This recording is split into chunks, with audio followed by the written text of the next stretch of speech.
Hey guys, how are you? I hope that you guys are doing well. So आज हम पढ़ेंगे preamble के बारे में। ठीक है, प्रीएम्बल के सारे क्वेश्चन सॉल्व करेंगे। पढ़ेंगे नहीं, डेफिनेटली प्रीएम्बल के बारे में हमने सब कर रखा है, पढ़ाई करेंगे, मतलब क्वेश्चन सॉल्व करेंगे प्रीएम्बल के बारे में। So before going for preamble guys, I want to tell you something जो कि इंपॉर्टेंट है इस वीडियो में, जो कि आपको समझना चाहिए, क्योंकि सारे क्वेश्चंस में ना यही चीज दे रखा है हमारे प्रीएम्बल के बारे में। सबसे पहले मैं आपको प्रीएम्बल के बारे में बता देता हूं। ठीक है, प्रीएम्बल क्या कह रहा है? प्रीएम्बल में क्या लिखा है अपने को? We, the people of India, solemnly resolve to constitute India into sovereign, socialist, secular, democratic republic. वापस बताता हूं, ध्यान से सुनना। ठीक है, ध्यान से सुनना, कान नाक सब दिमाग खोल के सुनना। ठीक है, We, the people of India, solemnly resolve to constitute India into sovereign, socialist, secular, democratic republic. ठीक है, now what is this? This is the source of constitution. Source of constitution. ठीक है, क्या कहता है कि sovereign, socialist, secular, democratic republic. अभी objective क्या है अपना? ऑब्जेक्टिव JLEF ऐसे समझ सकते हो। Justice, justice, liberty, equality, equality, fraternity, fraternity.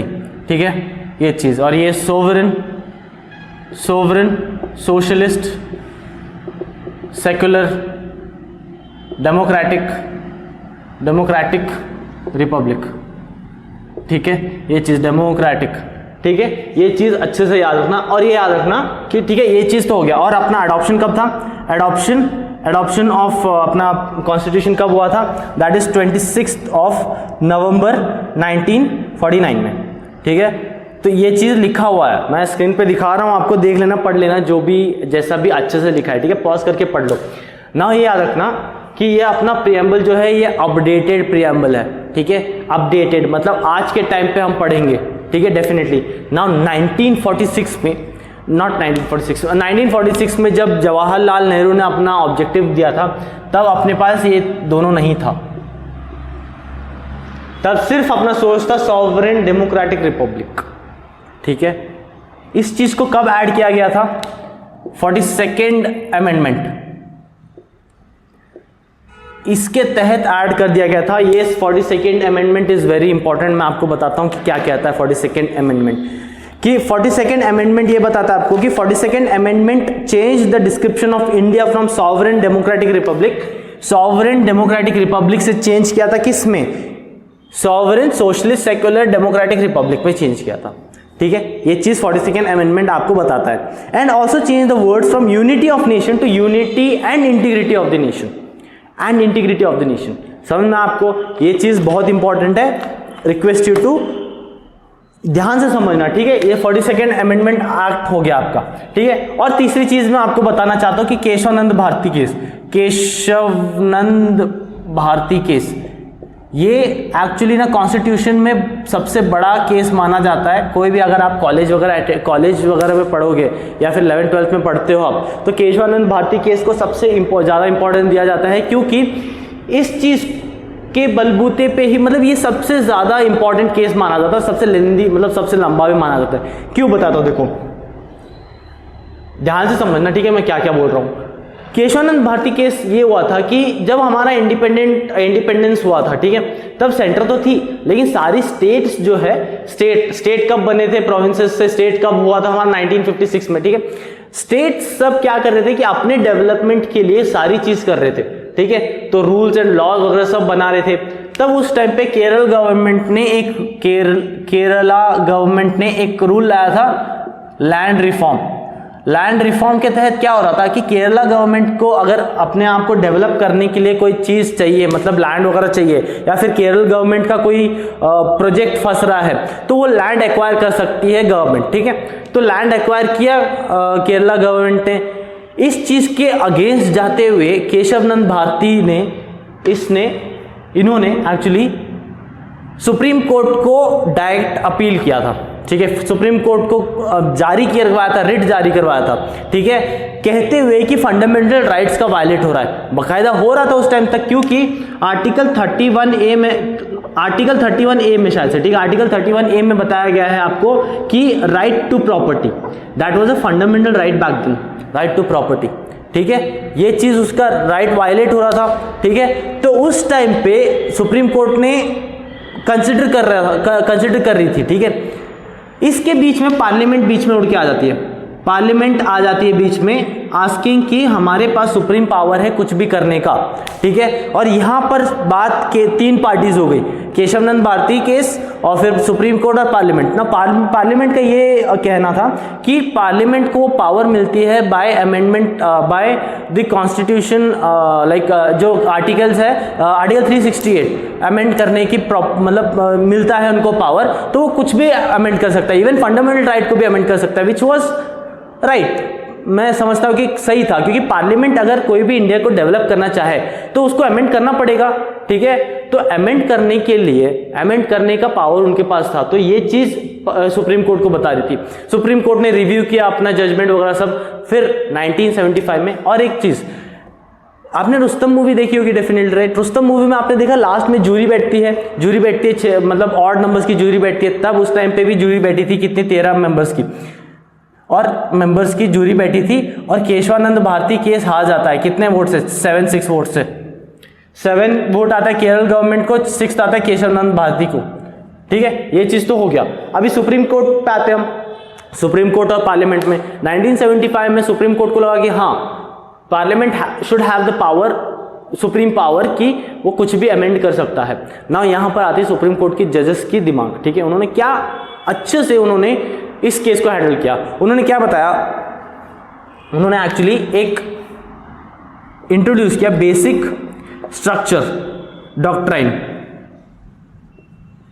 ये एक्चुअली बेसिक स्ट्रक्चर डॉक्ट्राइन ये इंट्रोड्यूस किया, ये कहते हुए कि सुप्रीम कोर्ट को ग्रांट कर दिया, नॉट सुप्रीम कोर्ट, पार्लियामेंट को ग्रांट कर दिया सुप्रीम पावर, बट ये कहते हुए कि you can do any amendment but you can not amend और but you can not destroy the basic structure of the constitution.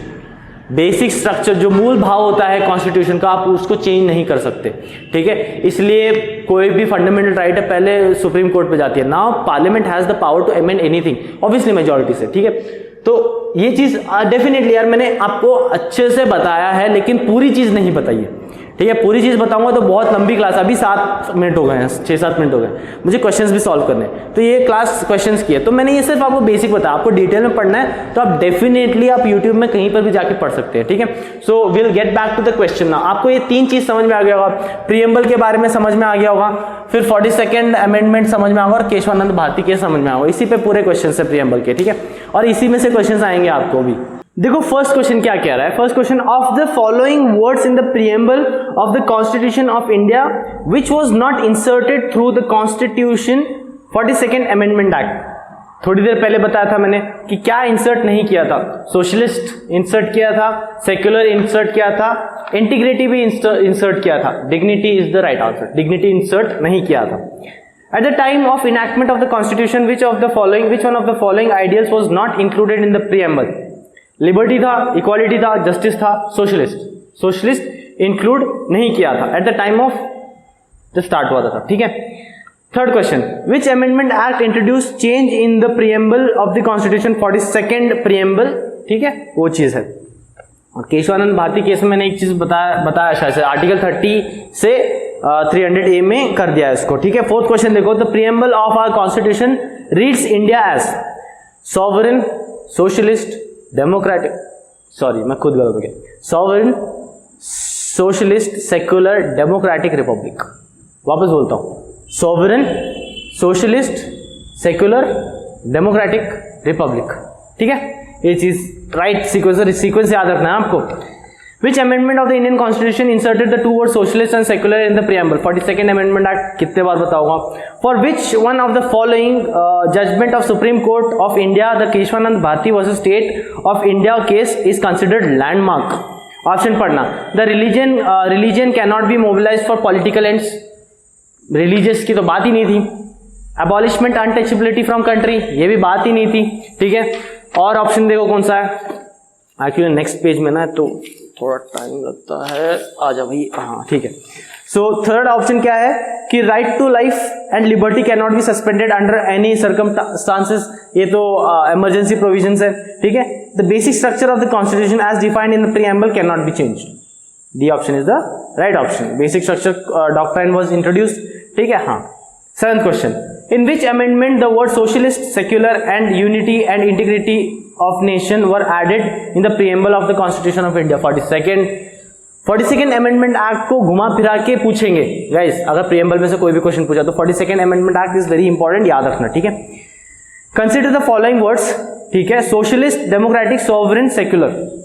Again वही चीज, सॉवरेन सबसे पहले आएगा, सोशलिस्ट दूसरा आएगा, 3-1, सेक्युलर थर्ड आएगा, 4th and democratic 3-1-4-2, 3-1-4-2 is the right answer, ठीक है। The ideals and objectives outlined in the preamble of the Indian constitution have been further elaborated in, further कहाँ इलैबोरेटेड, हम राइट्स कहाँ पढ़ते हैं, फंडामेंटल राइट्स में पढ़ते हैं, ठीक है, फिर हम फंडामेंटल ड्यूटीज में पढ़ते हैं, फिर डीपीएसपी में पढ़ते हैं, ठीक है, ये तीनों में पढ़ते हैं, बाकी सब तो एग्जीक्यूटिव के बारे में बात होती है, तो यही चीज है।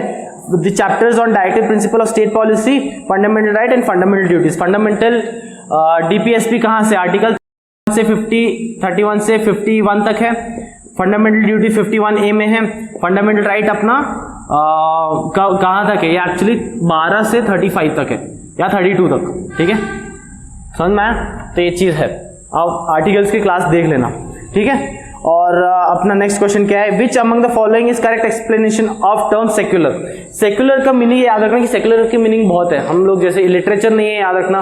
सेक्युलर का मीनिंग क्या है कि हम कोई भी डिस्क्रिमिनेट नहीं करते हैं कोई भी रिलीजन को, या फिर कोई भी रिलीजन को फॉलो कर सकते हैं, लेकिन कॉन्स्टिट्यूशन में सेक्युलर का मीनिंग है state will have no state religion, state will have no state religion, no state religion, ऐसा ही है, ठीक है।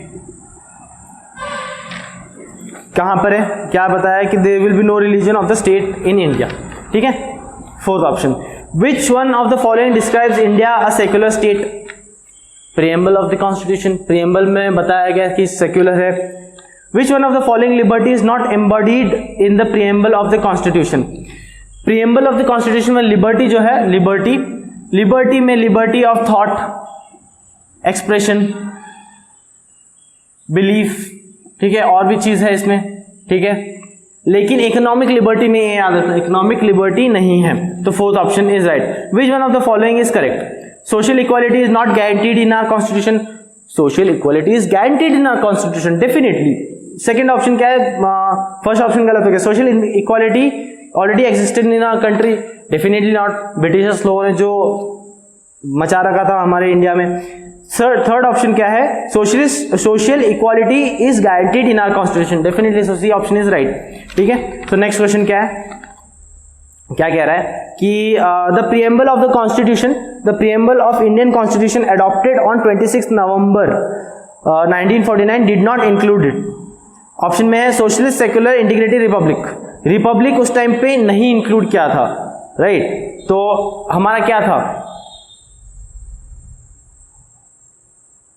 रिपब्लिक एक्चुअली इंट्रोड्यूस किया था, I am sorry, Republic introduce किया गया था, राइट, रिपब्लिक इंट्रोड्यूस किया गया था। बाकी क्या क्या नहीं इंट्रोड्यूस किया था, सोशलिस्ट नहीं था, इंटीग्रिटी नहीं था, सेक्युलर नहीं था, तो 1 2 3 and is the right answer, ठीक है। 16, consider the following statement about the preamble of the constitution. The objective resolution proposed by Pandit Nehru ultimately became the preamble. Yes, कब हुआ था, 30 दिसंबर 1999 में, सेकेंड मीटिंग में। It is not justiciable in nature, definitely it is justiciable, तभी तो preamble में include किया है, ठीक है। It can not be amended, अभी थोड़ी देर पहले बताया था सुप्रीम कोर्ट ने पावर दे दिया था पार्लियामेंट को कुछ भी अमेंड कर सकते हो, ठीक है। It can not override the specific, और अमेंडमेंट के थ्रू ही तो आया ना यार, हमने अभी थोड़ी देर पहले जो बताया 42nd अमेंडमेंट में डेमोक्रेटिक, हम लोगों में क्या था, सॉवरेन डेमोक्रेटिक रिपब्लिक था, सोशलिस्ट और सेक्युलर हमने ऐड किया था, तो अमेंडमेंट के थ्रू ही ऐड किया था। थर्ड ऑप्शन तो गलत हो गया। फोर्थ ऑप्शन देखो क्या है, it can not override the specific provisions of the constitution. It can override, definitely, that is called amendment. तो option 1, 2 and 4 are correct. 17 question देखो, what was the exact constitutional status of Indian Republic on 26 January 1950 when the constitution was inaugurated? A democratic republic, sovereign, secular, democratic republic, sovereign, democratic republic, sovereign, socialist, secular, democratic republic. 1946 में जब 1950 में जब came into force था, जब force में आया था, तब हमारा था सॉवरेन डेमोक्रेटिक रिपब्लिक, बस उतना ही, ठीक है। 18th question. The words secularism was inserted in the preamble by the Constitution 42nd Amendment. Definitely, Indian Constitution declares India a secular state. This means the state religion, again secular का मतलब state will not have any personal religion. So C option, the state regards religion as a private affair of the citizen and does not discriminate on the basis. Definitely. Last question. The preamble of the Constitution declared India as, कितने बार बता चुका हूं, sovereign socialist democratic, not यार, फिर से गलत बोल रहा हूं, sovereign socialist secular democratic republic, ठीक है। I finish up the questions, इतने ही है प्रीएम्बल पे क्वेश्चंस, ठीक है। I am coming up with more and like मैं सारी पॉलिटी खत्म करवा दूंगा, ठीक है, एक्सप्लेनेशन के साथ में। I try my level best for you guys to understand, fine. If you are new to this channel, I request you to subscribe it, hit that bell icon, and I'll meet you in the next video. Till then, take care. Bye bye.